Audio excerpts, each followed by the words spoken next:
Praise the lord. దేవుని నామమునకు మహిమ కలుగును గాక. ఓకే, 50 days ఫాస్టింగ్ ప్రేయర్లో వీఆర్ అండ్ 49th డే, 49వ రోజులో ఉన్నామండి. అందరూ బట్టి దేవుని స్తోత్రం. ఓకే, యెహోవా యందు భయభక్తులు కలిగిన వారు చుట్టూ యెహోవా దూత కావలి ఉండును అంటున్నాం. అంటే ఎవరైతే దేవుని యందు భయభక్తులు కలిగి ఉండి దేవుడి మీద ఆధారపడతారో ఖచ్చితంగా వారిని దేవుడే కాపలా కాస్తాడని.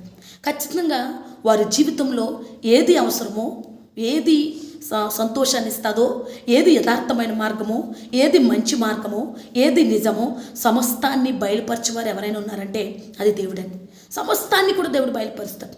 ఎందుకు అంటే మనుషులు నమ్ముకునేట కంటే యెహోవాను ఆశ్రయించుట మేలు, రాజును నమ్ముకునేట కంటే యెహోవాను ఆశ్రయించుట మేలని దేవుని యొక్క వాక్యం సెలవిస్తుంది. ఈ వాక్యాన్ని ఎవరైతే ఆశ్రయించి నాకు ఏ మనుషుడు ఏమీ చేయలేడు, ఏ మనుషుల వల్ల నాకు ఉపయోగం లేదు, ఎవరు ఏమనుకున్నా నాకు సమస్తమును దేవుడే అని ఎవరైతే దేవుడి మీద ఆధారపడి ఉంటారో ఖచ్చితంగా వారి చుట్టూ దేవుడి యొక్క దూత కావలి ఉంటుంది.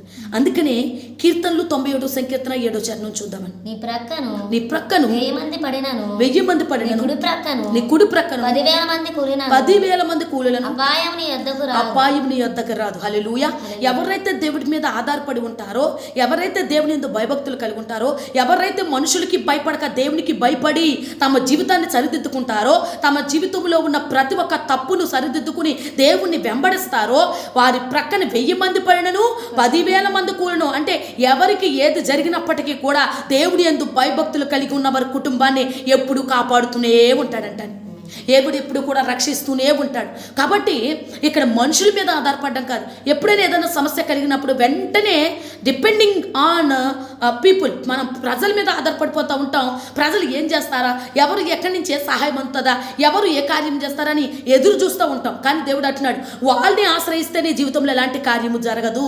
ఎలాంటి సమస్య వచ్చినా, ఎలాంటి బాధ వచ్చినా, ఎంత సంతోషమైన బాధనైనా ఎవరైతే దేవునితో పంచుకుంటారో ఖచ్చితంగా వారి చుట్టూ దేవుని యొక్క దేవదూత కావలి ఉండటమే కాదంట, ఎంతమంది శత్రువులు వారిని కృంగతీయాలనన్నా, ఎన్ని సమస్యలు వారి కుటుంబంలో అడుగు పెట్టినా కూడా వెంటనే దేవుడు వారిని లేవనెత్తువాడుగా ఉంటాడంట. హల్లెలూయా.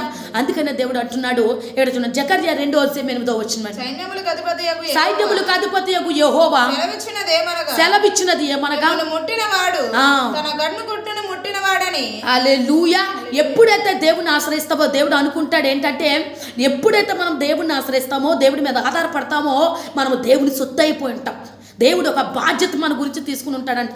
దేవుడు మన పట్ల, మన కార్యాల పట్ల, మన కుటుంబం పట్ల, మన జీవితం విధానం పట్ల సమస్తమును కూడా ఆయన చూచుకునేవాడుగా ఉన్నాడు.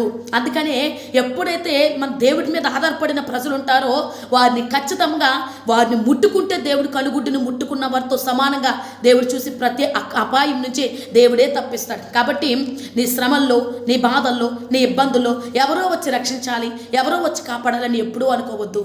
దేవుడు నీకు తోడై ఉంటే, దేవుడు నువ్వు ఆశ్రయిస్తే ఖచ్చితంగా ఎంతమందికి ఎన్ని సమస్యలు కలిగి ఎంతమంది ఏ అగాధంలో పడిపోయినప్పటికీ దేవుడు మాత్రం నిన్ను ఏ అగాధంలోని పడనవడు, ఏ సమస్యల్లోని పడవడు. ఒకవేళ ఏ సమస్యలైనా పడినా ఆ సమస్యల నుంచి దేవుడు లేవనెత్తివాడుగా ఉన్నాడు. హల్లెలూయా.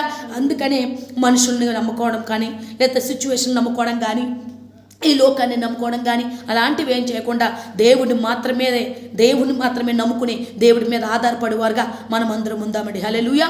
పరిశుద్ధమైన మాటలు దేవుడు దీవించును గాక. God bless you all. See you in the next time. Praise the lord.